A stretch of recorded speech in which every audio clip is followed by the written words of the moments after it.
Okay, good morning everyone. તો આજે આપણે એક નવા ચેપ્ટર વિશે વાત કરવાની છે જેનું નામ છે કાર્ય ઉર્જા અને પાવર વિશે. વર્ક એનર્જી એન્ડ પાવર વિશે વાત કરવાની છે. બહુ સારું એવું ચેપ્ટર છે અને આમાંથી બહુ બધા એક્ઝામ્પલ આવશે. તો જો પહેલાં તો વાત કરીએ કે કાર્ય કોને કહેવામાં આવે, વર્ક કોને કહેવામાં આવે, અને એના પછી એનર્જી વિશે વાત કરીશું અને પછી પાવર વિશે વાત કરીશું. તો જો પહેલાં તો કાર્ય એટલે કે શું કે જો કોઈક શું હોય, કોઈ પદાર્થ હોય એના પર બાહ્ય બળ લગાડવામાં આવે એટલે પદાર્થનું શું થઈ જશે, એનું સ્થાનાંતર થાય ડી જેટલું. તો કાર્ય એટલે કે કાંઈ નહીં, બળ ગુણ્યા સ્થાનાંતર, બરાબર કે હા. ફોર્સ એન્ડ ડિસ્પ્લેસમેન્ટ એ આપણને કોના વિશે માહિતી આપે, વર્ક વિશે માહિતી આપે. અને બીજું આવશે ઉર્જા.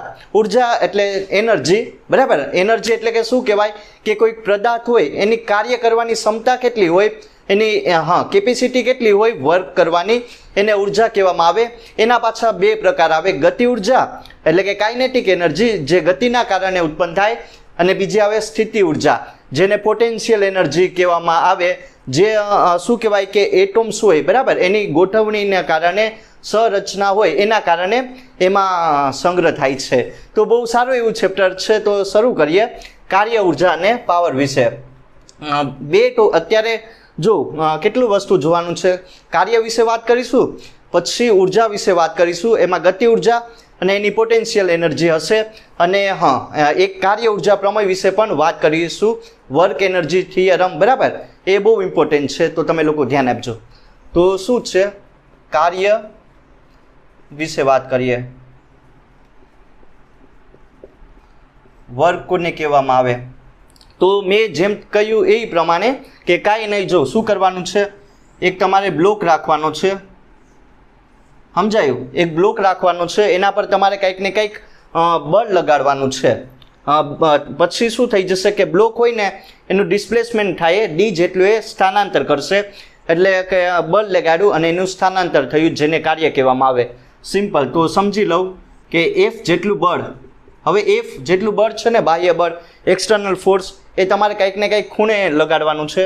તો આ બે ઘટકો આવશે, એફ કોસ થીટા, બળના બે ઘટકો આવશે, ને આવશે એફ સાઇન થીટા. સમજાયું કે નહીં? જો આ એક્સ એક્સિસમાં આપણે શું કરવાનું છે, તો કે ભાઈ બળ લગાડવાનું. તો આનું ડિસ્પ્લેસમેન્ટ કેટલું થઈ જશે, ડી જેટલું થાય. તો કાંઈ નહીં, જો અહીંથી આપણને ખબર પડી કે એફ જેટલું બળ લગાડ્યું, કંઈક ખૂણે લગાડ્યું, સમજાયું? તો અહીંયા બે ઘટકો મળે, બળના એફ કોસ થીટા જે સમાંતર ઘટક છે, આ એક્સ એક્સિસમાં મળશે, અને આ ઘટક હશે તમારો વાય એક્સિસમાં મળશે. તો એફ કોસ થીટા અને પરપેન્ડિક્યુલર જે ઘટક આવશે બળનો એફ સાઇન થીટા હોય, અને ડી જેટલું એનું શું થઈ જાય, તો કે ભાઈ ડિસ્પ્લેસમેન્ટ થઈ જાય. તો કે કાર્ય એટલે કે કાંઈ નહીં, જો ડબલ્યુ વડે દર્શાવવાનું છે, એફ એફ ડોટ ડી પણ તમે લખી શકો, અત્યારે એફ ડી લખીએ, સમજાયું? તો આ થઈ ગઈ સિમ્પલ કોના વિશે વાત. આ તમારે ફોર્મ્યુલા યાદ રાખવાની છે કે કાર્ય એટલે કે કાંઈ નહીં, બાહ્ય બળ લગાડવામાં આવે અને ડી જેટલું એનું શું થઈ જાય, સ્થાનાંતર થાય, જેથી આપણને એ કેટલું હોય, બળ ગુણ્યા સ્થાનાંતર, એ આપણને કાર્ય વિશે માહિતી આપે. એકમ શું થઈ જશે, તો કે ભાઈ આનો ન્યૂટન, અને આનો શું થઈ જાય, તો કે મીટર, બરાબર. ન્યૂટન મીટર થઈ જાય ને, અને બીજું શું આવશે, આનો એકમ જૂલ પણ આવે, સમજાયું? તો એ પણ. તો એટલી વસ્તુ આપણને કોના વિશે માહિતી આપી, તો કે કાર્ય વિશે, એટલે કે વર્ક વિશે ખ્યાલ આવી ગયો. હવે મેં તમને કીધું કે અહીંયા જો જે ફોર્સ લગાડ્યો એના બે ઘટકો છે, F cos theta, F sine theta. તો એક વસ્તુ એ સમજવાની છે કે ભાઈ બળ લગાડ્યું એ કઈ દિશામાં લગાડ્યું, ઓબ્વિયસલી એક્સ એક્સિસમાં લાગ્યું, એના લીધે શું થઈ જશે, ડી જેટલું ડિસ્પ્લેસમેન્ટ થાય. પણ અહીંયા જે વાય એક્સિસ હશે, જે પરપેન્ડિક્યુલર ઘટક છે બળનો, એ જવાબદાર નથી, સમજાયું? એ જવાબદાર નથી. કયા માટે જવાબદાર નથી, તો કે સ્થાનાંતર થવા માટે જવાબદાર નથી. જવાબદાર ઘટક કયો છે, કોના લીધે ડી જેટલું એનું ડિસ્પ્લેસમેન્ટ થાય, તો કે ભાઈ આ ઘટકના લીધે, એફ કોસ થીટા. તો એ પ્રમાણે લખી શકાય. ડબલ્યુ શું લખી શકાય, તો કે એફ નાયા શું આવશે, એફ કોસ થીટા, બરાબર, એનો ઘટક લખવાનો છે.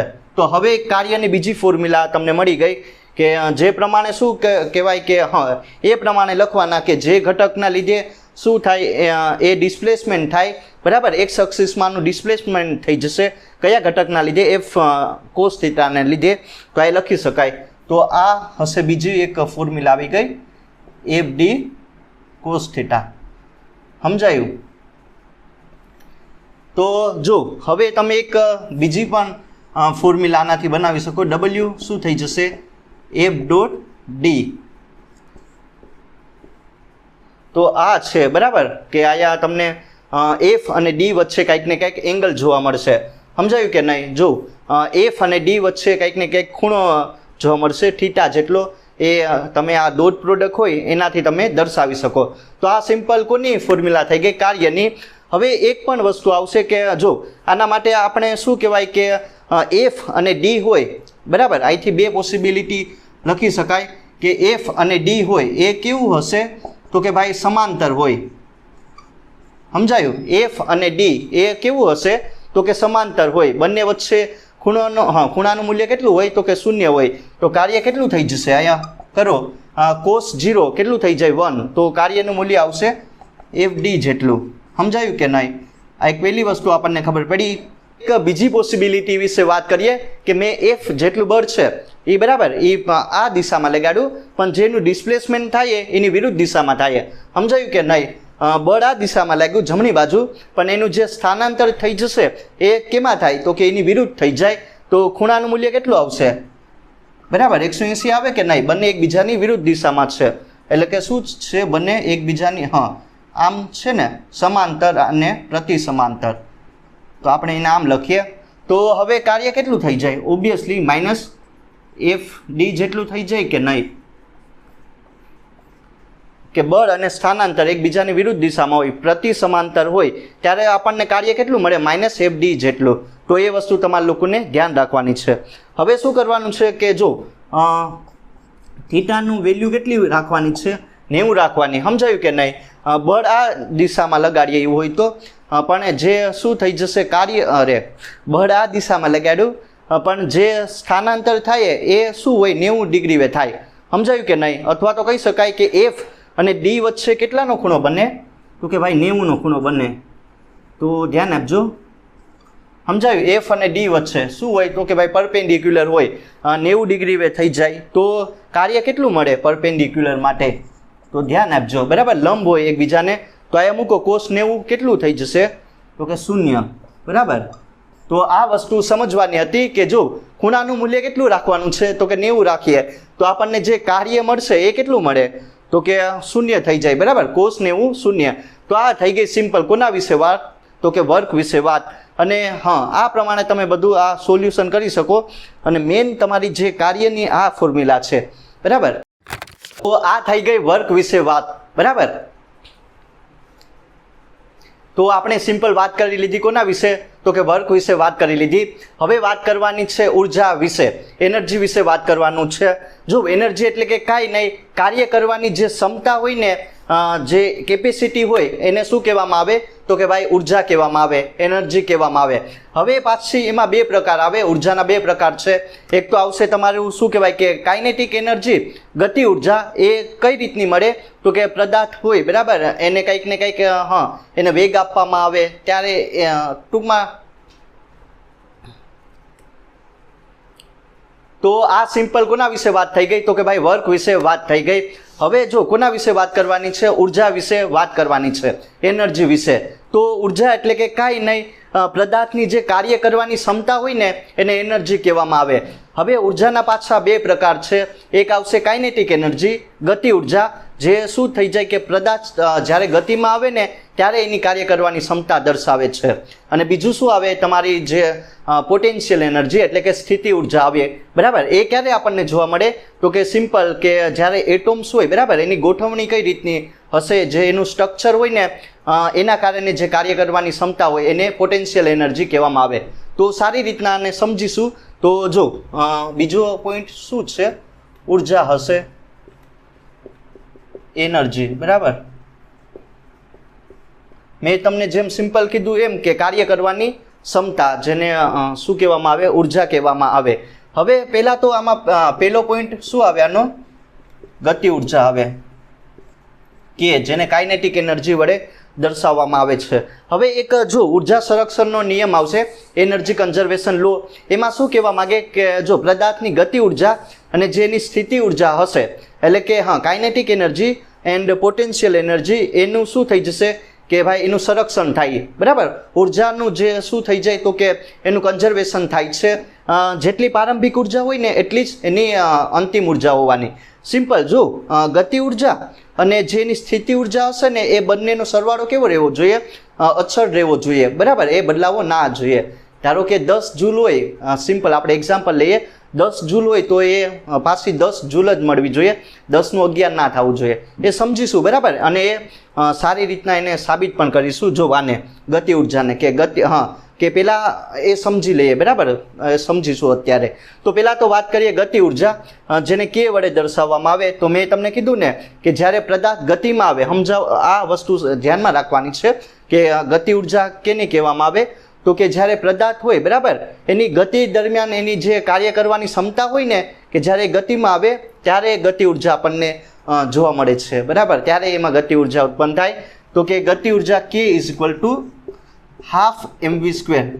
અત્યારે આ ડાયરેક્ટ ફોર્મ્યુલા છે, તમે એ લોકો ધ્યાન રાખજો, બરાબર. ક્યાંથી આવેલું એ સમજીશું. તો ગતિ ઉર્જા એટલે કાંઈ નહીં, ગતિ દરમિયાન પદાર્થની કાર્ય કરવાની ક્ષમતા, એની એનર્જી કેટલી હોય, બરાબર. એની એનર્જી કેપેસિટી કેટલી હોય કે જ્યારે એ વેલોસિટી આવે, એટલે કે એ વેગ પકડે ત્યારે ગતિ ઉર્જા આવે એની. તો કે K = ½ mv². આ પણ એક સમજી શકાય કે જો દળ અને જે શું કહેવાય વેગ હશે એનો સ્ક્વેર અને એનું અડધું મૂલ્ય લઈ લેવાનું, બરાબર. જે આપણને કાઇનેટિક એનર્જી આપે, કાંઈ નહીં, દળ અને જે વેગ હશે એનો વર્ક કરી નાખવાનો વેગનો, બરાબર, વીનો, અને એનું અડધું મૂલ્ય લઈ લેવાનું, હાફ મૂલ્ય લઈ લેવાનું, જે આપણને કે વિશે માહિતી આપે. તો આ એકદમ સિમ્પલ કોના વિશે વાત થઈ ગઈ? ગતિ ઉર્જા વિશે વાત. એકમ તમે બનાવી શકો, એક તો જૂલ આવશે અને અહીંથી પણ બનાવી શકો. હવે બીજું શું જોવાનું છે? સ્થિતિ ઉર્જા હશે, જેને આપણે કેના વડે? યુ વડે અથવા તો વી વડે દર્શાવવામાં આવે, જેને પોટેન્શિયલ એનર્જી કહેવામાં આવે, બરાબર. તો મેં તમને જો પહેલાં જ આપણે જોઈ ગયા, આ 12મામાં આવશે, બરાબર, કે જો સ્થિતિ ઉર્જા એટલે કે શું કે પોટેન્શિયલ એનર્જી, તો કે કંઈક એટમ્સ હશે, બરાબર. કોઈક પદાર્થ હોય એમાં શું રહેલા હોય? અણુઓ રહેલા હોય, એની ગોઠવણી હશે જેના લીધે કાર્ય કરવાની ક્ષમતા હોય, બરાબર. જેના કારણે કાર્ય કરવાની ક્ષમતા દર્શાવે. એ કોના વિશે માહિતી આપે? તો કે ભાઈ સ્થિતિ ઉર્જા વિશે માહિતી આપે, પોટેન્શિયલ એનર્જી વિશે માહિતી આપે. તો કાંઈ નહીં, જે શું કહેવાય કે જે પદાર્થ હોય ને, બરાબર, એની સંરચના જોવાની છે, એનું મોલેક્યુલર સ્ટ્રક્ચર કેવું હોય એ જોવાનું છે. એ આપણને એની પોટેન્શિયલ એનર્જી વિશે માહિતી આપે. તો આ જો શું થઈ જશે કે એક વસ્તુ સમજી લઈએ કે સ્થિતિ ઉર્જા ક્યારે જોવા મળે અને ગતિ ઉર્જા એટલે કે પોટેન્શિયલ કાઇનેટિક એનર્જી ક્યારે જોવા મળે? તો શું કહેવાય કે જ્યારે કોઈ પદાર્થ હોય, બરાબર, પાર્ટિકલ હોય, કોઈ એટમ્સ હોય, એ શું હશે? તો કે પ્રારંભમાં સ્થિર હોય, બરાબર. એ ગતિમાં ના હોય, એ પ્રારંભમાં શું હશે? તો કે સ્થિર હશે. ત્યારે એમાં કંઈક ને કંઈક એની ગોઠવણી રહેલી હોય એટમની. તો પહેલાં શરૂઆતમાં આપણને શું જોવા મળશે? તો કે ભાઈ એની સ્થિતિ ઉર્જા એટલે કે યુ, બરાબર, પોટેન્શિયલ એનર્જી જોવા મળશે. હવે ધીરે ધીરે એ શું કરશે? તો કે ભાઈ વેગ પકડશે, એ ગતિમાં આવી જાય, બરાબર. ત્યારે આપણને શું જોવા મળે? તો કે કાઇનેટિક એનર્જી જોવા મળે છે. તો એ સારી રીતના સમજીએ, બરાબર, એક એક્ઝામ્પલ લઈને. તો જો પહેલાં તો શું થઈ જશે કે કોઈક પદાર્થ હોય, બરાબર, એ શરૂઆતમાં કંઈક ને કંઈક એને બળ લગાડવામાં આવે એટલે એનું ડી જેટલું સ્થાનાંતર થઈ જાય. તો એ આપણને કોના વિશે માહિતી આપે? કાર્ય વિશે માહિતી આપે. અને જેટલું કાર્ય જ એટલું જેની શું કહી શકાય? એટલી જેની પોટેન્શિયલ એનર્જી. સમજાયું કે નહીં?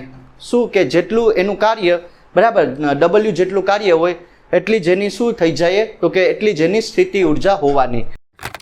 જે પદાર્થ હશે એની જે પોટેન્શિયલ એનર્જી હોય એની ફોર્મ્યુલા મળી ગઈ, W = mgh. આ શું હશે? તો કે ભાઈ પદાર્થની જે ગુરુત્વીય સ્થિતિ ઉર્જા હોય એની ફોર્મ્યુલા. આ સાબિત કરીએ તો શું કરવાનું છે? કાંઈ નહીં, જો એકદમ સિમ્પલ છે કે આ શું હશે? તો કે ભાઈ પૃથ્વી હશે, એની સપાટી છે, ત્યાં કંઈક ને કંઈક એક પાર્ટિકલ રહેલું હોય. સમજાયું કે? હવે એના પર ગુરુત્વાકર્ષણ બળ કેટલું લાગશે? તો કે mg જેટલું, જેના વજન બળ જેટલું હોય, બરાબર. સમજાયું કે નહીં? એકદમ સિમ્પલ છે. પૃથ્વીની એક સપાટી છે, બરાબર, ના એક પાર્ટિકલ રહેલો. હવે એના પર એટલું ગુરુત્વાકર્ષણ બળ લાગશે નીચેની તરફ. હવે શું કરવાનું છે? આ પદાર્થ હશે એને બાહ્ય બળ આપવાનું છે F જેટલું. કઈ દિશામાં? તો કે ઉપરની તરફ આપવાનું, એટલે કે શું થઈ જશે આનું ડિસ્પ્લેસમેન્ટ થઈ જશે h જેટલો. એકદમ સિમ્પલ છે. જો પેલા અહીંયા કોઈક પાર્ટિકલ રહેલો, હવે એને શું એના પર શું લાગશે તો કે ગુરુત્વાકર્ષણ બળ W = mg જેટલું. હવે F જેટલું બાહ્ય બળ તમારે ઉપરની દિશામાં લગાડવાનું છે, એટલે કે શું થઈ જશે તો કે ભાઈ h જેટલું એનું સ્થાનાંતર એટલે કે ડિસ્પ્લેસમેન્ટ થઈ જશે, એટલી હાઇટ ઉપર એ ઉપર જાય. સમજાયું કે નહીં? હવે શું કરવાનું, જો આયા જે એનું કાર્ય કેટલું હોય, ગુરુત્વાકર્ષણ બળ વિરુદ્ધ મારે W જેટલું કાર્ય કરવાનું છે, એ કેટલું હોય એ પહેલાં સિમ્પલ ગોતી લઈએ, અને જેટલું એનું કાર્ય એટલું જ એની પોટેન્શિયલ એનર્જી એ સરખાવી દઈએ. સમજાયું કે નહીં? મારે શું કરવાનું છે, આ ગુરુત્વાકર્ષણ બળ વિરુદ્ધ કંઈક ને કંઈક W જેટલું કાર્ય કરવાનું છે, એ પહેલાં હું સિમ્પલ ગોતી લઉં, અને એને જેટલું એનું કાર્ય એટલી જ એની પોટેન્શિયલ એનર્જી એ સાબિત કરી દેશું. તો કે W = શું થઈ જશે, પહેલાં તો આપણને ખબર FD cos θ, આ ફોર્મ્યુલા તમને ખ્યાલ જ હશે, FD cos θ. તો જો W એમને રાખો, પહેલાં તો અહીંયા જે બળ હોય બરાબર એ કેટલું હોય તો કે ભાઈ એના વજન બળ જેટલું હોય, એ કેટલું હશે -mg. સમજાયું ને? અહીંયા જે F હશે ગુરુત્વાકર્ષણ બળ કેટલું હોય -mg જેટલું હોય. હવે શું કરવાનું છે, જો D ની જગ્યાએ હું શું મૂકી શકું તો કે h. તો હવે F અને D હશે એ શું હશે તો કે ભાઈ એક જ દિશામાં હોય બરાબર ને, જે દિશામાં બળ લગાડીએ એ દિશામાં એનું ડિસ્પ્લેસમેન્ટ થાય, એટલે cos 0 1 થઈ જશે. તો W ની કિંમત કેટલી મળશે, W = -mgh. તો આ ફોર્મ્યુલા તમને લોકોને ખ્યાલ આવી ગઈ હશે કે કઈ રીતની આવેલી. હવે મેં જેમ તમને કીધું કે જેટલું એનું કાર્ય એટલી જ એની શું તો કે ભાઈ પોટેન્શિયલ એનર્જી, પણ એ માઇનસ હશે. આ એક તમારા લોકોને ધ્યાનમાં રાખવાનું છે કે જેટલું એનું વર્ક ડન એટલું જ એની શું કે પોટેન્શિયલ એનર્જી જેટલું શું થઈ જશે, ગુરુત્વાકર્ષણ બળ વિરુદ્ધ કાર્ય થાય એ કોના રૂપમાં સંગ્રહ પામે તો કે એની જે સ્થિતિ ઉર્જા હોય એના રૂપમાં સંગ્રહ પામે છે, પણ માઇનસ હશે. તો શું થઈ જશે, અહીંયા કેટલી મળશે પોટેન્શિયલ એનર્જી, ધ્યાન આપો, mgh જેટલી મળે. સમજાયું કે નહીં? તો આ એક ફોર્મ્યુલા તમારા લોકોને ધ્યાનમાં રાખવાનું છે, mgh જેટલી. જો આયા પોટેન્શિયલ એનર્જી ફંક્શન કોનું હશે તો કે હાઇટ બરાબર, અથવા તો સ્થાનાંતર હશે એનું ફંક્શન છે. શું કહેવા માગે કે જેમ હાઇટ બદલાવવામાં આવે ને તો પોટેન્શિયલ એનર્જીમાં પણ ફેરફાર થઈ જશે. સમજાયું ને? તો ડાયરેક્ટ જો અહીંથી પણ કહી શકાય ને કે જે તમારી પોટેન્શિયલ એનર્જી હશે એ ડાયરેક્ટ કોના સમપ્રમાણમાં છે કે જે ઊંચાઈ છે બરાબર, અથવા તો ડિસ્પ્લેસમેન્ટ છે એના સમપ્રમાણમાં છે. તો એના ઉપર પણ આધાર રાખશે, એ એક સમજવાનું. હવે મારે શું કરવાનું છે, જો આનું હું શું કરી નાખું તો કે વિકલન કરી નાખો બરાબર, હાઇટની સાપેક્ષે જે તમારી પોટેન્શિયલ એનર્જી હશે, પોટેન્શિયલ એનર્જી છે બરાબર, મેં તમને કીધું ને કે હાઇટમાં જેમ વેરિએશન આવે, હાઇટ જેમ એની બદલાય એમ એની જે પોટેન્શિયલ એનર્જી હશે એ બદલાશે. તો હું શું કરીશ તો કે હાઇટની સાપેક્ષે એનું વિકલન કરી નાખો, તો શું થઈ જશે તો કે કાંઈ નહીં mg. હવે જો hનું કેટલું થઈ જાય તો કે 1, તો આ વેલ્યુ કેટલી મળશે dv/dh, f જેટલું મળે ને મૂલ્ય. તો આ એક વસ્તુ તમારે ધ્યાનમાં રાખવાનું છે કે જો શું કહેવા માગે કે જ્યારે હાઇટની સાપેક્ષે હાઇટમાં જેમ વેરિએશન આવે ને બરાબર, એમ શું બદલશે, તમારી જે પોટેન્શિયલ એનર્જી હોય એ બદલી જાય. તો એનું મૂલ્ય કેટલું હોય તો કે જેટલું ગુરુત્વાકર્ષણ બળ બરાબર એટલું જ એનું મૂલ્ય હશે. સમજાયું ને? જે શું કહેવાય વજન બળ જેટલું એનું મૂલ્ય હોય. તો આ બધી વસ્તુ તમને જો આ ડાયરેક્ટ તમારી બુકમાં બધું આપેલું છે, પણ બરાબર બુકમાં બધી વસ્તુઓ આપેલી છે, પણ મેં એકદમ સારી રીતના તમને આ સમજાવી આપેલું કે ઉર્જા અને બધી વસ્તુ શું હોય. હવે પહેલાં મેં તમને જેમ કીધું, જો આયા કંઈક ને કંઈક શું હશે તો કે ભાઈ આયા એની કંઈક ને કંઈક પોટેન્શિયલ એનર્જી રહેલી હોય V. સમજાયું કે જ્યારે પદાર્થ સ્થિર હોય, ગતિમાં નથી બરાબર, આયા સ્થિર હોય ત્યારે એની શું હોય તો કે ભાઈ સ્થિતિ ઉર્જા હોય. હવે ધીરે ધીરે એ શું આવીએ તો કે ગતિમાં આવે ત્યારે જે તમારી પોટેન્શિયલ એનર્જી હશે એનું રૂપાંતરણ કેમાં થઈ જશે તો કે કાઇનેટિક એનર્જીમાં બરાબર, ગતિ ઉર્જામાં થઈ જાય. તો જેટલી હવે મારે શું કરવાનું છે, આયા જે તમારો એનર્જી કન્ઝર્વેશન લો છે બરાબર, ઉર્જા સંરક્ષણનો નિયમ, એ સાબિત કરવાનું છે કે જે તમારી સ્થિતિ ઉર્જા હોય બરાબર, પોટેન્શિયલ એનર્જી હશે એનું સંપૂર્ણ રૂપાંતરણ કેમાં થઈ ગયું, તો કે ગતિ ઉર્જામાં. તો આયા 10 જૂલ આ હોય તો આ પણ 10 જૂલ મળવી જોઈએ. એટલે કે ઉર્જા હોય બરાબર, જો બંનેનો સરવાળો, આની સ્થિતિ ઉર્જા પ્લસ આની ગતિ ઉર્જા એ કેવી રહેવો જોઈએ, સરવાળો અચળ રહેવો જોઈએ, એ બદલાવવું ના જોઈએ બરાબર. તો મારે સાબિત કરવાનું છે, તો હું શું કરીશ, ધ્યાન આપજો. પહેલાં તો અહીંયા શું થઈ જશે, v² is equal to v0 minus 2, આમ આવે ને v² is equal to v02 minus 2ax. હવે જે આ પ્રવેગ હોય એ ગુરુત્વ પ્રવેગ જેટલું હોય તો એનું મૂલ્ય લઈ લેજો. તો હવે જો આ વેલ્યુ કેટલી થઈ જશે v² ની, તો કે એ 0 બરાબર, શરૂઆતનો વેગ 0. તો આ વસ્તુ આપણને મળશે 2g ને હાઇટ આયા બરાબર, એની જગ્યાએ મેં શું લઈ લીધું, તો કે g લઈ લીધું અને x ની જગ્યાએ હાઇટ. તો આ ઇક્વેશન આપણને મળી ગયું બરાબર, v² is equal to 2gh જેટલું મળી ગયું. હવે મારે શું કરવાનું છે, જો આ ઇક્વેશન છે ને એને શું કરવાનું, m/2 વડે ભાંગી નાખવાનું બંને સાઈડ બરાબર, m/2 વડે બંને સાઈડ ભાંગી નાખવાનું. તો આ શું મળશે, જો ધ્યાન આપો, હાફ mv² ના આ શું થઈ જશે, તો કે ભાઈ બે કેન્સલ એટલે mgh. તો હવે જો આ તમને સમજાઈ ગયું હશે કે શું કહેવા માગે, કે હાફ આયા લખીએ, half mv² is equal to mgh. તો હવે આ મૂલ્ય કોનું આપે, હાફ mv² ને mgh. તો આ આપણને ગતિ ઉર્જાનું મૂલ્ય આપશે ને આ mgh હશે એ તમને કોનું મૂલ્ય આપે, તો કે u સ્થિતિ ઉર્જાનું મૂલ્ય આપે. તો જેટલી સમજાયું ને, આ ઉર્જા સંરક્ષણનો નિયમ હશે, એનર્જી કન્ઝર્વેશન લો બરાબર, એ શું થઈ જશે, એ સાબિત. તો આ સિમ્પલ વાત થઈ ગઈ કાર્ય અને ઉર્જા વિશે. હવે કોના વિશે વાત કરવાની છે, તો કે ભાઈ વર્ક એનર્જી થિયરમ વિશે વાત કરવાની છે, જે બહુ ઇમ્પોર્ટન્ટ છે. જે કાર્ય ઉર્જા પ્રમેય હશે એ શું કહેવા માગે, કે જે ગતિ ઉર્જામાં ફેરફાર થાય, એટલે કે પદાર્થની અંતિમ ગતિ ઉર્જા માઇનસ પ્રારંભિક ગતિ ઉર્જા, એ જે એનો ફેરફાર હશે ડેલ્ટા કે, એનું મૂલ્ય કેટલું હોય, તો કે ભાઈ એ બાહ્ય બળ વડે થયેલું જે કાર્ય હોય બરાબર એના જેટલું હોય. શું સાબિત કરવાનું છે, કે ડેલ્ટા કે હશે એની વેલ્યુ કેટલી હોય, તો કે w જેટલી હોય. સિમ્પલ, બહુ ઇમ્પોર્ટન્ટ છે, તો ધ્યાન આપજો. કાર્ય ઉર્જા પ્રમેય, વર્ક એનર્જી થિયરમ વિશે વાત કરવાની છે. એકદમ સિમ્પલ પણ બહુ સારો એવો.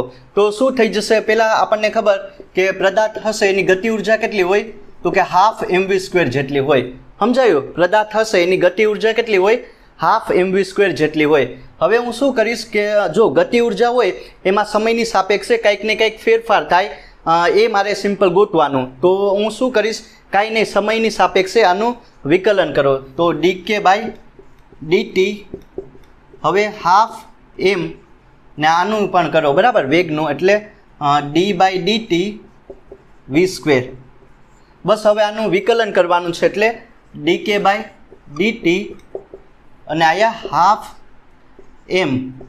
જો આનું કરો સમયની સાપેક્ષે વિકલન, તો 2v dv/dt આમ થઈ જાય કે ના થઈ જાય, સમજાયું કે નહીં. આનું વેગ હશે એનું વિકલન કરો, એટલે 2v dv/dt, dk/dt એમને એમ રાખો તો શું મળશે, હાફ ને આયા 2 કેન્સલ, એટલે mv dv/dt. આ એક વસ્તુ આપણને મળી ગઈ, સમજાયું કે નહીં. તો જો dk/dt એ કેટલું મળશે, mv dv/dt જેટલું. હવે મારે શું કરવાનું છે આમાં, સિમ્પલ. જો મેં તમને કીધું ને કે ગતિ ઉર્જામાં જેટલો ફેરફાર થાય એ એનું કાર્ય જેટલું હોય બરાબર, એ સાબિત કરવાનું. તો શું કરીશ, dk/dt v એમને આની જગ્યાએ જો dv/dt વેગમાં ફેરફાર સમયની સાપેક્ષે થાય એ પ્રવેગ આપે, અને આ એમને રાખો v ને એમને. તો dk/dt બરાબર, ma ની જગ્યાએ શું લઈ લઉં, તો કે ma હશે એ તમને કોની વેલ્યુ આપે, બળની વેલ્યુ આપે, એટલે f ના v એમને. સમજાયું કે નહીં. હવે એકદમ સિમ્પલ છે, તો એટલી વસ્તુ તમારે કરવાની હતી. હવે શું કરીશ, dk/dt કરો ને f એમને, આને શું લખી શકાય, dx બાય dt. આને આ પ્રમાણે લખી શકાય. જો dk બાય dt એમને એમ, f પણ એમને એમ, v એટલે તો કે ભાઈ જે અંતર હોય એમાં સમયની સાપેક્ષે ફેરફાર આવે. dt કેન્સલ કરો બંને સાઈડ એટલે કે શું મળશે? dk is equal to f dx મળે. સમજાયું કે નહીં? આ સિમ્પલ તમારે કરવાનો. તો જો આ ફોર્મ્યુલા આવવી જોઈએ.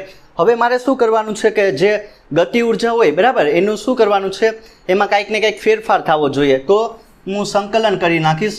ક્યાંથી? તો કે પ્રારંભિક ગતિ ઉર્જાથી લઈને અંતિમ ગતિ ઉર્જા, અને આયા પણ કરો. શું થઈ જશે? પ્રારંભિક એનું સ્થાનાંતરથી લઈને અંતિમ એટલે કે xf કરો. સમજાયું કે નહીં? જો બંને સાઈડ શું લઈ લેવાનું છે તો કે સંકલન લઈ લેવાનું. તો કે પ્રારંભિક ગતિ ઉર્જા અને અંતિમ ગતિ ઉર્જા, અને આયા જે પ્રારંભિક એનું જે સ્થાન હશે xi અને અંતિમ સ્થાન હશે xf, તો f dx બરાબર. હવે શું થઈ જશે? કાંઈ નહીં. જો આનું શું થાય તો કે ભાઈ k ને આયા લિમિટ મૂકો, ki ને kf ને આ f એમને એમ ને આયા xi ને આયા xf. સમજાયું કે નહીં? જો આ પ્રમાણે કરવાનું હતું. શું કરવાનું છે? કાંઈ નહીં, આનું સંકલન કર્યું એટલે ડીકેનું 1નું શું થઈ જાય k, અને f એમને એમ નાયા dxની સાપેક્ષે 1નું શું થઈ જાય તો કે x. તો લિમિટ મૂકો kf upper limit minus lower limit, ને આ શું થઈ જશે? f નાયા xf માઇનસ xi. સમજાયું કે નહીં? હવે આ શું કરવાનું છે? ડેલ્ટા k એમને એમ રાખો ને f ના ડેલ x. તો આ થઈ ગયું સિમ્પલ કાર્ય ઉર્જા પ્રમેય. જો ગતિ ઉર્જામાં ફેરફાર ડેલ્ટા કે અંતિમ માઇનસ પ્રારંભિક, એફ ને આ શું કહેવા માગે કે અંતિમ સ્થાન માઇનસ પ્રારંભિક સ્થાન, એને તમે ડેલ્ટા એક્સ વડે દર્શાવી શકો. તો ડેલ્ટા કે અને એફ ડેલ્ટા ડેલ એક્સ એ આપણને કાર્ય વિશે માહિતી આપે ને. તો આ સિમ્પલ થઈ ગયું તમારું કાર્ય ઉર્જા પ્રમેય. સમજાયું કે નહીં? એકદમ સિમ્પલ. જો કે જે ગતિ ઉર્જામાં ફેરફાર હોય બરાબર, ગતિ ઉર્જામાં જ્યારે ફેરફાર કરવામાં આવે એટલે કે અંતિમ ગતિ ઉર્જા માઇનસ પ્રારંભિક ગતિ ઉર્જા, એ કેટલું હોય તો કે ભાઈ એના કાર્ય જેટલું, એના પદાર્થ હશે એના પર તમે જેટલું બાહ્ય બળ લગાડ્યું એટલે ડી જેટલું સ્થાનાંતર થાય બરાબર, ડબલ્યુ જેટલું કાર્ય થાય. એ કોના જેટલું હોય તો કે ગતિ ઉર્જામાં ફેરફાર જેટલું હોય. તો આ પ્રમાણે સિમ્પલ તમે આને સાબિત કરી શકો. હવે એક વસ્તુ એ સમજવાની, જો કાર્ય શૂન્ય હોય બરાબર, અથવા તો કાર્ય શૂન્ય હોય તો ગતિ ઉર્જાની વેલ્યુ કેટલી થઈ જશે? ઓબ્વિયસલી શૂન્ય થઈ જાય કે ના? અથવા તો જે ગતિ ઉર્જાની વેલ્યુ હશે એ શૂન્ય હોય તો કાર્ય કેટલું મળે આપણને? શૂન્ય મળે બરાબર. અહીંથી આપણને ખબર પડી. અને હવે જો ગતિ ઉર્જા હોય એ કોન્સ્ટન્ટ હોય બરાબર, તો વેગ પણ કેવો રહેવાનો? અચળ રહેવાનો. આ બે વસ્તુ તમારે સમજવાની હતી કે જો કાર્ય શૂન્ય હોય બરાબર, કે કાર્ય શૂન્ય હોય તો જે તમારું ગતિ ઉર્જામાં ફેરફાર હશે એનું મૂલ્ય પણ 0 થઈ જશે. અને જો ગતિ ઉર્જા તમારી કોન્સ્ટન્ટ હોય તો વેગ કેવો રહી જાય? તો કે અચળ રહી છે. તો આ બે વસ્તુ તમારે સમજવાની હતી. તો આ સિમ્પલ કોના વિશે વાત થઈ ગઈ? કાર્ય ઉર્જા પ્રમેય વિશે વાત થઈ ગઈ. કાર્ય ઉર્જા પ્રમેય વિશે હજી આમાં એક છે ને ટોપિક આવે કે જે સંરક્ષી બળ હશે, ધ્યાન આપજો, કન્ઝર્વેટિવ ફોર્સ હશે, સંરક્ષી બળ હશે બરાબર, એના માટે આ સાબિત કરવાનું છે del V by del x. એટલે કે જે તમારી પોટેન્શિયલ એનર્જી હોય એનું કોની સાપેક્ષે વિકલન કરવાનું છે તો કે એક્સની સાપેક્ષે. એનું મૂલ્ય કેટલું હોય? એનું જે ઋણ મૂલ્ય હોય ને એ જે સંરક્ષી બળ હશે એટલે કે કન્ઝર્વેટિવ ફોર્સ હોય ને એના જેટલું હોય. તો પહેલાં તો એક ધ્યાન આપો કે જે કન્ઝર્વેટિવ ફોર્સ હોય એટલે કે સંરક્ષી બળ હોય એ કોને કહી શકાય? તો કોઈક પદાર્થ હોય બરાબર, એના પર કાંઈક ને કાંઈક કાર્ય થાય ડબલ્યુ જેટલું. હવે એ જે કાર્ય હશે ને બરાબર, જે બાહ્ય બળ વડે જે ડબલ્યુ જેટલું કાર્ય થાય એ કાર્ય જે પદાર્થની અંતિમ સ્થાન બરાબર, અંતિમ સ્થાન અને જે પ્રારંભિક સ્થાન હશે એના પર આધારિત હોય છે કાર્ય. એના જે ગતિમાર્ગ હોય ને એના પર આધારિત ના હોય. જે એફ વડે ડબલ્યુ જેટલું કાર્ય થાય, અને જે કાર્ય હશે ને એ કોના પર આધારિત હોય તો કે જે અંતિમ સ્થાન બરાબર અને જે પ્રારંભિક સ્થાન હશે એના પર આધારિત હોય. એનો જે ગતિ માર્ગ હશે, જે ગતિપથ હોય ને એના પર આધારિત ના હોય. એને સંરક્ષી બળ કહેવામાં આવે એટલે કે કન્ઝર્વેટિવ ફોર્સ કહેવામાં આવે છે. અને જો કેવા પ્રકારના આમાં કન્ઝર્વેટિવ ફોર્સમાં તમે ખબર જ હશે, ગુરુત્વાકર્ષણ બળ આવે, બીજું વિદ્યુત ચુંબકીય બળ એ ટાઈપનું બરાબર. તો એના માટે આ છે ને લો બહુ સારો એવો છે. તો આને સાબિત કરીએ કઈ રીતનું હોય. તો પહેલાં તો અહીંયા સિમ્પલ કે કાર્ય ઉર્જા પ્રમેય લગાડો. કાર્ય ઉર્જા બરાબર, વર્ક એનર્જી થિયરમ એની જ મદદ લેવાની છે. તો કે ડબલ્યુની વેલ્યુ કેટલી થઈ જશે? ડેલ્ટા કે જેટલી થાય ને, કેમ કે જે શું કહી શકાય કે ગતિ ઉર્જામાં ફેરફાર આવે બરાબર, જે એ કેટલો હોય એના કાર્ય જેટલો હોય. તો હવે મારે શું કરવાનું છે? ડબલ્યુની વેલ્યુ કેટલી આવશે? એફ ડેલ એક્સ જેટલી આવે. આ સિમ્પલ તમને સમજાઈ ગયું હશે કે ડેલ્ટા કેની વેલ્યુ કેટલી મળે? એફ ડેલ એક્સ જેટલી મળે. હવે મેં તમને એક ઇક્વેશન લખાવેલું હતું કે જેટલી ગતિ ઉર્જા હોય એટલી જેની સ્થિતિ ઉર્જા હોવાની, અથવા તો એમ કહી શકાય કે ગતિ ઉર્જા અને જે સ્થિતિ ઉર્જા હોય એનો સરવાળો કેવો રહેવો જોઈએ? અચળ રહેવો જોઈએ બરાબર. એ એનર્જી કન્ઝર્વેશન લો. તો અહીંયા લખીએ ડેલ્ટા કે પ્લસ ડેલ્ટા વી એનું મૂલ્ય કેટલું થઈ જશે? 0 બરાબર. 0નું તમારે વિકલન કરવાનું છે એટલે એ કેટલું થઈ જશે? કોન્સ્ટન્ટ. તો આ એક નિયમ છે. તો હવે હું શું કરીશ? F del x plus del v ને 0 એમને એમ. જો હવે થઈ જશે સાબિત. એફ ડેલ એક્સ એમને એમ, અહીંયા માઇનસ ડેલ વી. આમ થઈ જાય કે ના થઈ જાય? તો એફની જગ્યા હવે એમને એમ રાખો, minus del V by del x. V હશે તમારી પોટેન્શિયલ એનર્જી થઈ ગઈ.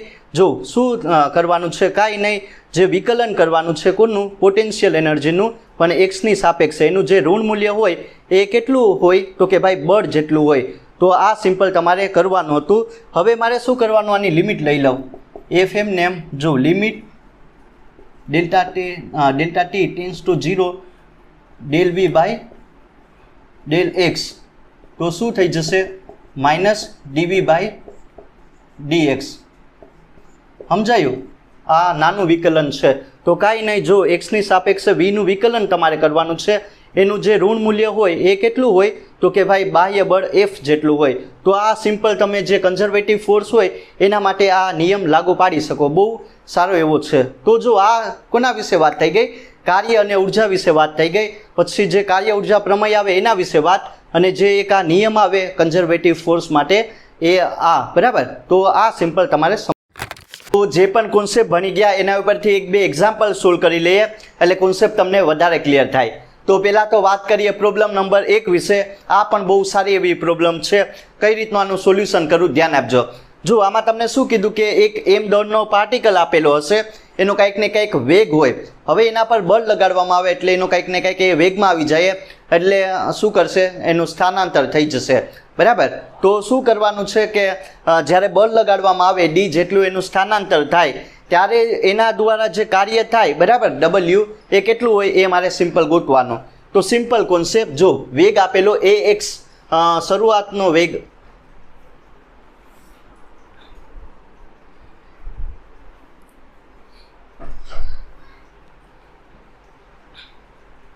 તો જે પણ કોન્સેપ્ટ ભણી ગયા એના ઉપરથી 1-2 પ્રોબ્લેમ સોલ્વ કરી લઈએ એટલે કોન્સેપ્ટ તમને વધારે ક્લિયર થાય. જો પહેલાં તો વાત કરીએ પ્રોબ્લેમ નંબર 1 વિશે. બહુ સારી એવી પ્રોબ્લેમ છે. કઈ રીતનું આનું સોલ્યુશન કરવું ધ્યાન આપજો.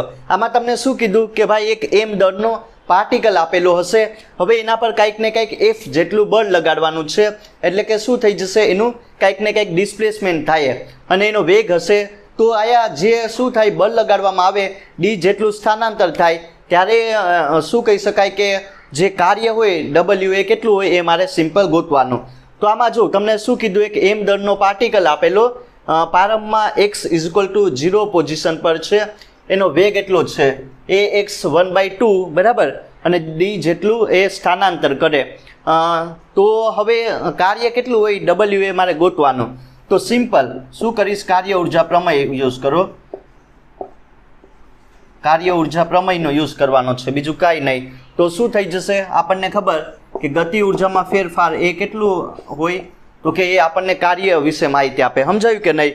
ગતિ ઉર્જામાં ફેરફાર એ ડબલ્યુ જેટલું હોય. તો એ તમારે ધ્યાનમાં રાખવાનું.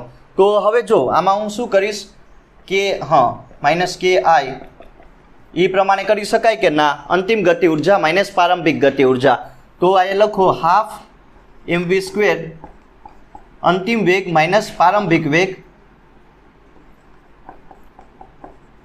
ના ડબલ્યુ. હવે શું કરવાનું છે? જો સિમ્પલ. હવે મારે આમાં જે વેગ છે બરાબર એનું મૂલ્ય મૂકવાનું છે. પહેલાં તો જો હાફ એમ આમ થઈ જાય કે ના થઈ જાય બરાબર. તો આમાં જે શરૂઆતનો વેગ હશે એ શૂન્ય હશે, પણ આ જ્યારે વેગ પકડે ત્યારે એટલો આવે એ આમાં મૂકી દેવાનો. એટલે કે શું થઈ જશે DW હાફ એમ નાની જગ્યાએ AX 1/2 નાનો સ્ક્વેર કરવાનો છે બરાબર. સમજાયું? બસ હવે આનું સોલ્યુશન કરો તો કેટલું આવશે DW એમને એમ રાખો તો જો એમ A સ્ક્વેર ને x. સમજાયું કે ના? જો એટલું તમારે સિમ્પલ કરવાનું છે, કાર્ય તમને એટલું મળે. હવે મારે શું કરવાનું છે કે કુલ કાર્ય કેટલું થાય બરાબર એ ગોતવાનું છે. એટલે હું શું કરીશ ઇન્ટિગ્રેશન કરો. ધેરફોર જો હું શું કરું DW dx કરો. સમજાયું કે નહીં? કુલ કાર્ય ગોતવાનું છે. તો કાંઈ નહીં, જો અહીંયા મૂકો આ વેલ્યુ તો શું થઈ જશે half m AX square dx. સમજાયું કે નહીં? Half m AX square dx. તો બસ હવે આને સોલ્યુશન કરવાનું છે. જો આમાં જે કોમન નીકળે કાઢો એમ A સ્ક્વેર કોમન, અહીંયા શું વધે x dx. જો ક્યાંથી ક્યાં સુધી અમારે સંકલન કરવાનું છે? કાંઈ નહીં, 0 થી લઈને d સુધી બરાબર.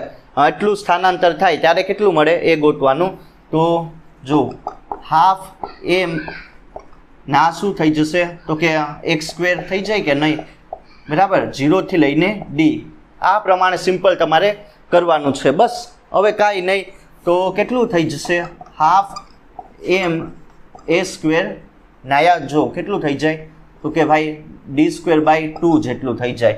તો શું થઈ જશે 1/4 એમ A સ્ક્વેર D સ્ક્વેર. સમજાયું? તો એટલું મળે સિમ્પલ. જો આ પ્રમાણે તમે કરી. તો હવે વાત કરવાની છે પ્રોબ્લેમ નંબર 2 વિશે. આ પણ એકદમ સારી એવી પ્રોબ્લેમ છે. કઈ રીતનું આનું સોલ્યુશન કરવું ધ્યાન આપજો. જો આમાં તમને સેમ કોન્સેપ્ટનો યુઝ કરેલો છે કે બળ લગાડવામાં આવે એટલે એનો વેગ આવશે કાંઈક ને કાંઈક, એનું જે સ્થાનાંતર થાય બરાબર x = 0 થી લઈને 2 મીટર સુધી. તો આમાં શું મારે ગોતવાનું છે કે બળ વડે કેટલું કાર્ય થાય એ સિમ્પલ ગોતવાનું છે. તો તમે જોઈ શકો કે જો અહીંયા પહેલાં એક પાર્ટિકલ આપેલો, એનું દળ હશે 0.5 kg અને જેનો વેગ હશે AX 3/2 જેટલો આપેલો, અને જે કોન્સ્ટન્ટ હશે એનું મૂલ્ય જો એટલું આપેલું 1/2 જે સેકન્ડ ઇનવર્સ બરાબર. તો એ પ્રમાણે આપેલું, અને જે એનું સ્થાનાંતર થઈ જશે એ કેટલું થાય કે 2 મીટર જેટલું થાય. તો મારે સિમ્પલ આમાં શું ગોતવાનું છે કે કાર્ય W કેટલું થાય એ ગોતવાનું. તો હું શું કરીશ જો ધ્યાન આપો, સિમ્પલ આને તમારે સિમ્પલ સોલ્વ કરવાનું છે. તો પહેલાં તો આયા તમે જે શું ગોતવાનું કાંઈ નહીં, પહેલાં આમાં જે વેગ આવે ને એ ગોતી લઉં, અને એના ઉપરથી જે પ્રવેગ હોય ને બરાબર એ ગોતી લઉં, અને એના ઉપરથી આપણને ખબર F = m બળની વેલ્યુ મળીએ અને એના ઉપરથી કાર્ય મળીએ. તો સિમ્પલ જો પહેલાં તો એ વેગ ગોતી લઈએ બરાબર. કઈ રીતનું ગોતવો ધ્યાન આપો. પહેલાં તો એક વસ્તુ જો વીની વેલ્યુ એ કેટલી આપેલી તો કે AX 3/2 જેટલી આપેલી. સમજાયું કે નહીં? તો હવે મારે શું કરવાનું છે dV/dx. x ની સાપેક્ષે આનું વિકલન કરો એટલે 3/2 AX ને 3/2 - 1 કેટલું થઈ જશે તો કે ભાઈ 1/2 જેવું થાય કે ના થાય? જે આ છે dV/dx બરાબર એ આપણને કેટલું મળ્યું 3/2 AX 1/2. હવે જો આને કઈ રીતનું લખવાનું છે જો ધ્યાન આપજો. dV/dt આ શું આપે આપણને? પ્રવેગની વેલ્યુ આપે કે ના? વેગમાં શું થાય કે સમયની સાપેક્ષે ફેરફાર. તો આને જો આ ટાઈપનું લખી શકાય dV/dx, dx વડે ભાંગતા અને dx વડે ગુણતા બરાબર. આ પ્રવેગ મળશે તો કાંઈ નહીં, dx વડે ભાંગતા અને dx વડે ગુણતા, dx કેન્સલ તો dV/dt. ધેરફોર શું થઈ જશે ધ્યાન આપો dV/dt. સમજાયું કે ના? હવે જો dV/dx એની જગ્યાએ શું મૂકી શકાય 3/2 AX 1/2 નાયા dx/dt એની જગ્યાએ શું મૂકી શકાય તો કે ભાઈ જો સ્થાનમાં સમયની સાપેક્ષે ફેરફાર એ તમને વેગની વેલ્યુ આપે બરાબર. તો હવે શું કરવાનું છે? કાંઈ નહીં, આ કેટલું આવશે તો કે જો dV/dt એની જગ્યાએ પ્રવેગની વેલ્યુ મૂકો અને 3/2 AX 1/2 ને આ શું થઈ જશે તો કે v, બરાબર.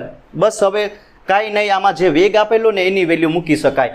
તો એ એમને એમ 3/2 ax 1/2 અને વેગની વેલ્યુ કેટલી આપેલી ax 3/2 જેટલી.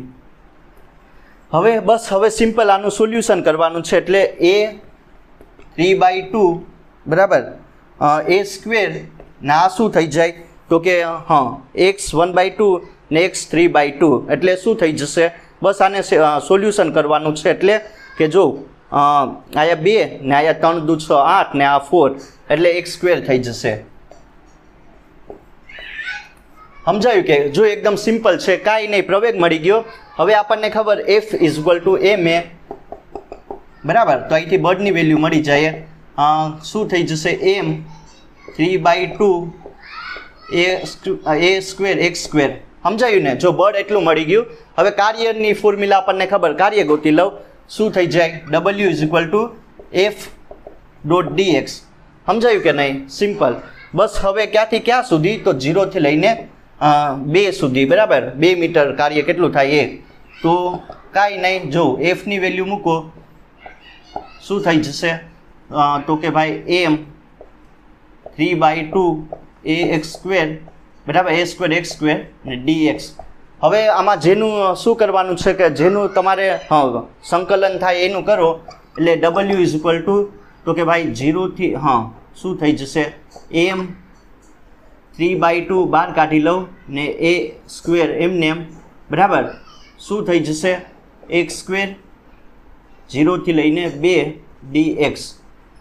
આમ થઈ જાય કે નહીં, m 3/2 a સ્ક્વેર ને બીજું 0 થી લઈને 2 x સ્ક્વેર. હવે જે x સ્ક્વેર હશે એનું તમારે સિમ્પલ સંકલન કરવાનું છે. એટલે જો કાર્ય આપણને એટલું મળી ગયું w = 3/2 ma સ્ક્વેર 0 થી લઈને 2 સુધી, બરાબર. હવે આ શું કરવાનું છે, આનું સંકલન કરવાનું છે x સ્ક્વેરનું. તો શું થઈ જશે કાંઈ નહીં, જો 3/2 ma સ્ક્વેર ને શું થઈ જાય x³/3 થાય કે ના, 0 થી લઈને 2 સુધી. સમજાયું.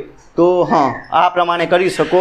એટલે શું થઈ જશે 3/2 ma સ્ક્વેર નાયા જો આયા મૂકો એટલે 8/3. બસ હવે સિમ્પલ આને તમારે સોલ્યુશન કરવાનું છે. તો જો એમની જગ્યાએ કેટલું છે 0.5, બરાબર, ને બીજું આ 4 થઈ જશે. નાયા a સ્ક્વેરની જગ્યાએ કેટલું મૂકી શકું 5 એનો સ્ક્વેર, બરાબર, નાયા 4. તો હવે બસ આનું સોલ્યુશન કરો. એટલે શું થઈ જાય કાર્ય છે તમને કેટલું મળશે 50 જૂલ, 50 જૂલ જેટલું મળશે, બરાબર, 50 જૂલ જેટલું. તો આ પ્રમાણે સિમ્પલ તમે આનું સોલ્યુશન કરી શકો. જો આમાં કાંઈ નથી, એકદમ સારું એવું એક્ઝામ્પલ છે. હવે વાત કરવાની છે પ્રોબ્લેમ નંબર 3 વિશે. આ પણ એકદમ સારી એવી પ્રોબ્લેમ છે. કઈ રીતનું આનું સોલ્યુશન કરવું ધ્યાન આપજો. જો આમાં તમને શું કીધું કે ભાઈ એક પાર્ટિકલ હશે, એ સર્ક્યુલર મોશન કરતું હશે અને એની ત્રિજ્યા a જેટલી આપેલી, વેગ એનો કોન્સ્ટન્ટ હોય. જો એનો જે પોટેન્શિયલ હશે, જે સ્થિતિ ઉર્જા હોય u = k/2r² જેટલું હોય. તો આમાં જે E હોય, બરાબર, કુલ ઉર્જા એ કેટલી હોય એ ગોતી લઉં. તો હવે મારે શું કરવાનું, પહેલાં તો આની જે ગતિ ઉર્જા હોય ને એ ગોતવાની છે અને કુલ ઉર્જા એટલે કે બંનેનો સરવાળો. તો ધેરફોર જો વી કેન રાઇટ શું થઈ જશે, પહેલાં તો આનું r ની સાપેક્ષે વિકલન કરો, બરાબર. તો શું થઈ જશે d/dr ને આ -k/2r². સમજાયું કે નહીં. r ની સાપેક્ષે વિકલન કરીએ તો ધેરફોર du/dr. તો હવે શું થઈ જાય, જો પહેલાં કાંઈ નહીં, -k અહીંયા /2 આવશે ને, બરાબર, -k/2 એને બહાર કાઢી લઈએ. તો આમાં જે વિકલન કોનું થઈ જશે તો કે r - 2 નું. સમજાયું. જો આનું કરવાનું છે એટલે -k/2 બહાર કાઢા ને r જે r² છે એને ઉપર લઈ જાઓ. તો શું કરવાનું, ધેરફોર du/dr ને આ શું થઈ જાય -k/2 ને જો -2r ને આ એક બાદ કરો એટલે માઇનસ થઈ જાય કે નહીં, -2 આગળ આવી જાય એટલે r -3 થઈ જાય. તો હવે શું કરીશ, કાંઈ નહીં, du/dr એમને ને અહીંયા 2 કેન્સલ કરો ને આ કેટલી વેલ્યુ આવશે -, plus k r k raise to r cube જેટલી થઈ જાય કે નહીં? તો આમ પણ લખી શકાય, ડીયુ બાય ડીઆર કરો તો કે ના છેદમાં આર ક્યુબ. લોકોને ખ્યાલ આવી ગઈ હશે કે જે પોટેન્શિયલ એનર્જી હોય એમાં અંતરની સાપેક્ષે એનું વિકલન કરવાનું. તો એ આપણને શું આપે? એફની વેલ્યુ આપે કે ના આપે? સિમ્પલ. આપણે એ જોઈ ગયા હતા કે શું કહેવાય કે જે પોટેન્શિયલ એનર્જી છે બરાબર, એનું આરની સાપેક્ષે વિકલન કરો તો એ તમને બળ આપશે, તો કે આર ક્યુબ થઈ જાય. હવે મારે શું કરવાનું છે કે જો આ શું થઈ જાય કે જેટલું કેન્દ્રગામી બળ હશે ને એટલું આ બળ હશે બરાબર. કેન્દ્રગામી બળ કોણ પૂરું પાડશે? કે જે આને પાર્ટિકલને એસેલરેશન કરાવવાનું છે ને એ બળ પૂરું પાડશે. એટલે mv² બાય એ બરાબર, mv² બાય આર, પણ આ ત્રિજ્યા એ છે ને અહીંયા એફની જગ્યાએ આયા મૂકી દઉં કે a². સમજાયું કે નહીં? બંને બળની વેલ્યુ સમાન હશે. હવે જે કેન્સલ થાય એ કરો તો ભાઈ અહીંયા શું આયા a ક્યુબ આવશે ને, તો જો શું થઈ જશે? mv² એમને એમ નાયા કે a² થઈ જાય કે ના થઈ જાય બરાબર. mv² એમને એમ કે a². હવે આ ઇક્વેશન છે બરાબર, 1/, વડે ભાંગતા અને ગુણતા. સમજાયું કે નહીં? Half mv². તો શું થઈ જશે કે આ ગતિ ઉર્જા કેટલી મળી ગઈ? તો કે 2a² જેટલી. જો ગતિ ઉર્જા કેટલી મળશે? કે 2a² જેટલી. તો એટલી ગતિ ઉર્જા મળી ગઈ. અને સ્થિતિ ઉર્જા કેટલી છે? તો કે ભાઈ એટલી, -k 2a² બરાબર. આ યુ મળી ગઈ. તો જો ગતિ ઉર્જા પ્લસ મળે અને જે સ્થિતિ ઉર્જા છે એ તમને કેટલી મળે? તો કે એ ઋણ છે બરાબર. તો આ વેલ્યુ કેટલી થઈ જાય? કુલ ઉર્જાની વેલ્યુ 0 થઈ જશે. સમજાયું? તો જો ગતિ ઉર્જા પ્લસ એની સ્થિતિ ઉર્જા પણ આ માઇનસ છે બરાબર. એટલે કુલ ઉર્જા તમને અહીં કેટલી મળે? તો કે 0 મળે. તો જ્યારે આ શું કહી શકાય કે પાર્ટિકલ હોય બરાબર, એ v વેગથી શું કરશે? આમ કરીએ બરાબર, જે સર્ક્યુલર મોશન કરે અને જે એની પોટેન્શિયલ એનર્જી એટલી હોય તો માઇનસમાં હોય તો એની ગતિ ઉર્જા પ્લસમાં આવશે અને કુલ ઉર્જા આની કેવી રહીએ? તો કે 0 થઈ જશે બરાબર. તો આ પ્રમાણે સિમ્પલ તમે આનું સોલ્યુશન કરી શકો.